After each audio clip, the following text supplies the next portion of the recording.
Hi, and welcome to the Sabbath Christian Church's online sermon. The third part of the first commandment says, "You shall have no other gods before me." No other gods before me. What's another god? Where does it come from? Sometimes we just read these things and say, well, let's take a look. Basically, no other gods is any thing or one that people worship instead of the one God, the Creator. Genesis 1:24 gets us started. Then God said, "Let the earth bring forth creatures after their kind, the cattle, the creeping things," see, the Creator, "and the beasts of the earth after their kind," and it was so. He created this whole thing. He made the beasts of the earth after their kind, and everything that creeps on the ground after their kind, and not only was it so, it was good. Then God said, "Let us make man in our image." The only thing in the creation is making man in God's image. Nothing else, no one else is in God's image, according to our likeness, and let them rule.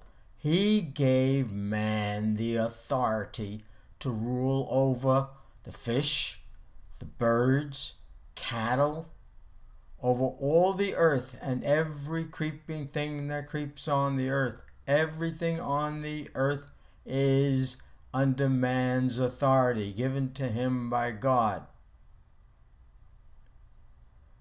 And God blessed them, and God said to them, "Be fruitful and multiply and subdue it." Man was in charge of all these things that God created because God said so. It was his, and he could do that, and he did it. And it says, and rule. He was in charge over the fish of the sea and the birds in the sky and over every living thing that moves on the earth. Why get into that rule thing here?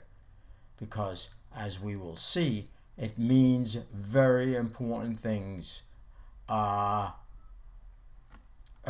as far as what people do today or then, whenever. Now, people should worship God. Obviously, worship the Creator. I'm the Lord your God. Not the things God gave them to rule. Man lets the things that God gave them to rule. He's in charge, man, under God. Not the calf or the molten one that man has rulership over. This is right after the Passover. Exodus 32:4. He took from their hand and fashioned it with a graving tool and made it into a molten calf. That's Aaron. People were complaining about, what's going on here? And this is your God, O Israel, who brought you up from the land of Egypt. So the first time since coming out of the land of Egypt, they did this. They make a god.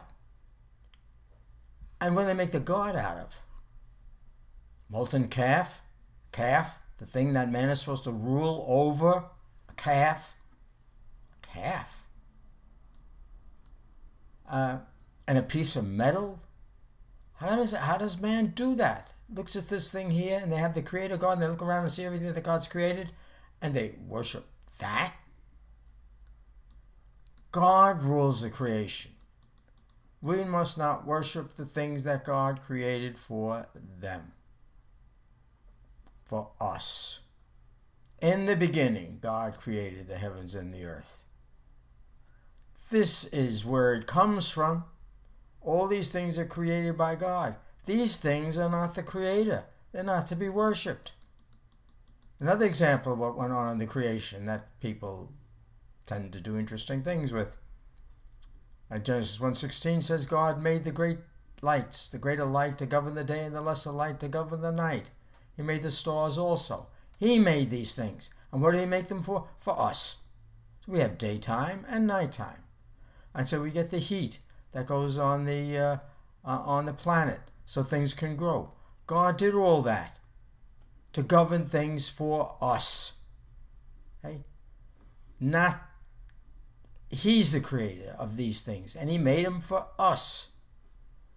And Deuteronomy 4:19 says, and beware not to lift your eyes to heaven and see the sun and the moon and all the hosts of the heaven, things that he created for us, and be drawn away and worship them and serve them. Serve the creation instead of the creator. They're for us to have life, to grow, eat. Those which the Lord your God has allotted to the people under the whole earth. Man worships things made to serve him. Daytime and nighttime, sun and moon, they serve him. And Deuteronomy 17:3 says, and has gone and served other gods and worshipped them, or the sun, or the moon, or any other heavenly host which I have commanded. How does man do that? Exodus 23 says, you shall not make other gods besides me, gods of silver or gold you shall not make for yourself.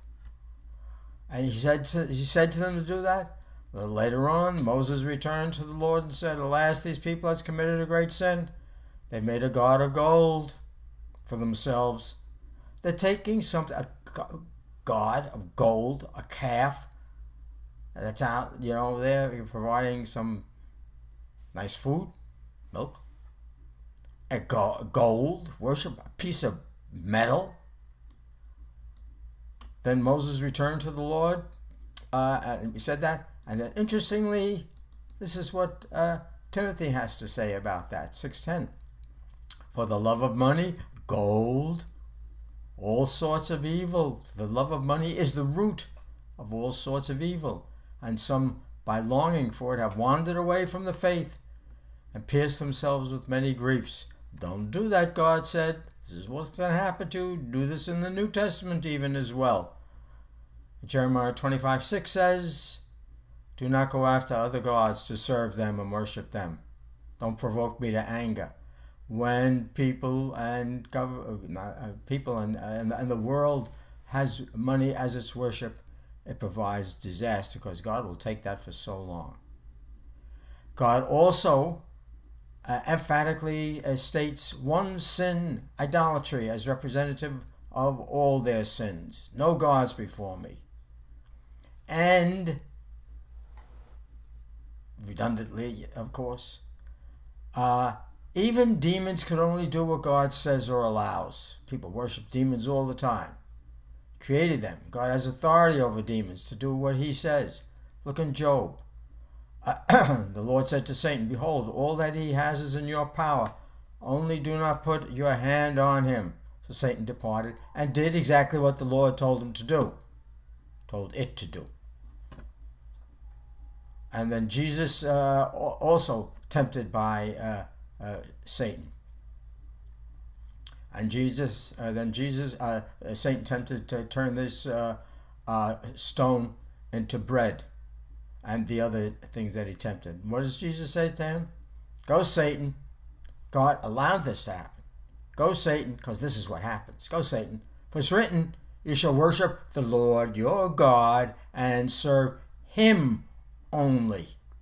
Yet people serve and worship demons, not even made in God's image like man, far superior. Man worship the creation when he's supposed to rule over it instead of the creator. Why let the cow rule its owner? I thank you for watching and listening.